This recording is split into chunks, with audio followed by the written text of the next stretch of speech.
ಮೌಲ್ಯಮಾಪನದಲ್ಲಿ ಜ್ಞಾನಜ್ಯೋತಿ ಶಾಲೆಯ ವಿದ್ಯಾರ್ಥಿಗೆ ರಾಜ್ಯದಲ್ಲಿ 3ನೇ ರ್ಯಾಂಕ್. ಎಸ್ಎಸ್ಎಲ್ಸಿ ಪರೀಕ್ಷೆಯಲ್ಲಿ ಶಿಡ್ಲಘಟ್ಟ ತಾಲೂಕಿನ ಜಂಗಮಕೋಟೆ ಕ್ರಾಸ್ನಲ್ಲಿರುವ ಜ್ಞಾನಜ್ಯೋತಿ ಪ್ರೌಢಶಾಲೆಯ ವಿದ್ಯಾರ್ಥಿಗಳು ಮತ್ತೊಮ್ಮೆ ಸಾಧನೆಯನ್ನು ಮೆರೆದಿದ್ದಾರೆ.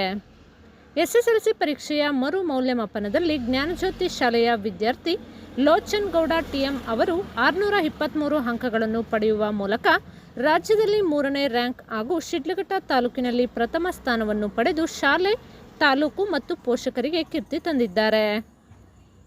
2022-23ನೇ ಸಾಲಿನಲ್ಲಿ ನಡೆದ ಎಸ್ಎಸ್ಎಲ್ಸಿ ಪರೀಕ್ಷೆಯಲ್ಲಿ ಜ್ಞಾನಜ್ಯೋತಿ ಶಾಲೆಯ ವಿದ್ಯಾರ್ಥಿ ಟಿಎಂ ಲೋಚನ್ ಗೌಡ ಅವರು 616 ಅಂಕಗಳನ್ನು ಪಡೆದಿದ್ದರು. ನಂತರ ನಡೆದ ಮರು ಮೌಲ್ಯಮಾಪನದಲ್ಲಿ 623 ಅಂಕಗಳನ್ನು ಪಡೆಯುವ ಮೂಲಕ ರಾಜ್ಯದಲ್ಲಿಯೇ 3ನೇ ರ್ಯಾಂಕ್ ಹಾಗೂ ಶಿಡ್ಲಘಟ್ಟ ತಾಲೂಕಿನಲ್ಲಿ ಪ್ರಥಮರಾಗಿದ್ದಾರೆ. ಅದೇ ರೀತಿ ಜ್ಞಾನಜ್ಯೋತಿ ಶಾಲೆಯ ಮತ್ತೊಬ್ಬ ವಿದ್ಯಾರ್ಥಿನಿ ಕೆವಿ ಬಿಂದು ಅವರು 620 ಅಂಕಗಳನ್ನು ಪಡೆದು ರಾಜ್ಯದಲ್ಲಿ 6ನೇ ರ್ಯಾಂಕ್ ಪಡೆದಿದ್ದಾರೆ. ಇದಕ್ಕೂ ಮೊದಲು ಎಸ್ಎಸ್ಎಲ್ಸಿ ಪರೀಕ್ಷೆ ಫಲಿತಾಂಶದಲ್ಲಿ ಕೆವಿ ಬಿಂದು ಅವರು 617 ಅಂಕಗಳನ್ನು ಪಡೆದಿದ್ದರು.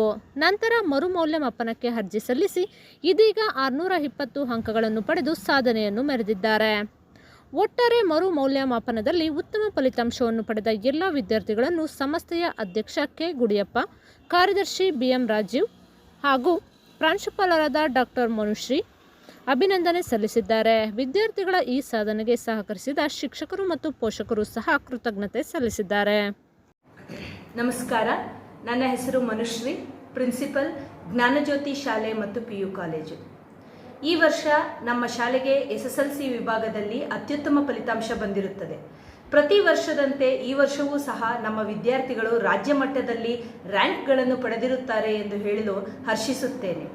ನಮ್ಮ ವಿದ್ಯಾರ್ಥಿ ಲೋಚನ್ ಗೌಡ ತೇಯಂ 625ಕ್ಕೆ 623 ಅಂಕಗಳನ್ನು ಪಡೆದು ರಾಜ್ಯ ಮಟ್ಟದಲ್ಲಿ 3ನೇ ರ್ಯಾಂಕ್, ತಾಲೂಕು ಮಟ್ಟದಲ್ಲಿ 1ನೇ ರ್ಯಾಂಕ್ ಪಡೆದಿರುತ್ತಾನೆ. ಮೊದಲಿಗೆ ಈ ವಿದ್ಯಾರ್ಥಿಗೆ 616 ಅಂಕಗಳು ಪಡೆದಿದ್ದ, ಮರು ಮೌಲ್ಯಮಾಪನದಲ್ಲಿ ಈ ವಿದ್ಯಾರ್ಥಿಗೆ 7 ಅಧಿಕ ಅಂಕಗಳು ದೊರೆತಿರುತ್ತದೆ. ಬಿಂದು ಕೆವಿ ಎಂಬ ವಿದ್ಯಾರ್ಥಿನಿಯು ಸಹ 625ಕ್ಕೆ 620 ಅಂಕಗಳನ್ನು ಪಡೆದಿರುತ್ತಾರೆ. ಈ ವಿದ್ಯಾರ್ಥಿನಿ ಮೊದಲಿಗೆ 617 ಅಂಕ ಪಡೆದಿದ್ದು, ಮರು ಮೌಲ್ಯಮಾಪನದಲ್ಲಿ 4 ಅಂಕಗಳು ಅಧಿಕ ಈ ವಿದ್ಯಾರ್ಥಿಗೆ ದೊರೆತಿರುತ್ತದೆ. ಒಟ್ಟು 51 ವಿದ್ಯಾರ್ಥಿಗಳು ನಮ್ಮ ಶಾಲೆಯಲ್ಲಿ SSLC ಪರೀಕ್ಷೆ ಬರೆದಿದ್ದು, ಅದರಲ್ಲಿ 18ಕ್ಕೂ ಹೆಚ್ಚು ವಿದ್ಯಾರ್ಥಿಗಳಿಗೆ 600ಕ್ಕೂ ಹೆಚ್ಚು ಅಂಕಗಳನ್ನು ಪಡೆದಿರುತ್ತಾರೆ. ಒಟ್ಟು ಡಿಸ್ಟಿಂಕ್ಷನ್ 31, 21 ಫಸ್ಟ್ ಕ್ಲಾಸ್ ಬಂದಿರುತ್ತದೆ. ಈ ಎಲ್ಲ ಉತ್ತಮ ಫಲಿತಾಂಶಕ್ಕೆ ಕಾರಣೀಕರ್ತರಾದಂತಹ ಪೋಷಕರಿಗೆ, ಶಿಕ್ಷಕರಿಗೆ ಹಾಗೂ ವಿದ್ಯಾರ್ಥಿಗಳಿಗೆ ರಾಜ್ಯದಲ್ಲಿನ ನಮ್ಮ ಕಾಂಗ್ರೆಸ್ ಪಕ್ಷ ಹಾಗೂ ಈ ಹಿಂದೆ ಕಾಂಗ್ರೆಸ್ ಪಕ್ಷ ನೀಡಿದ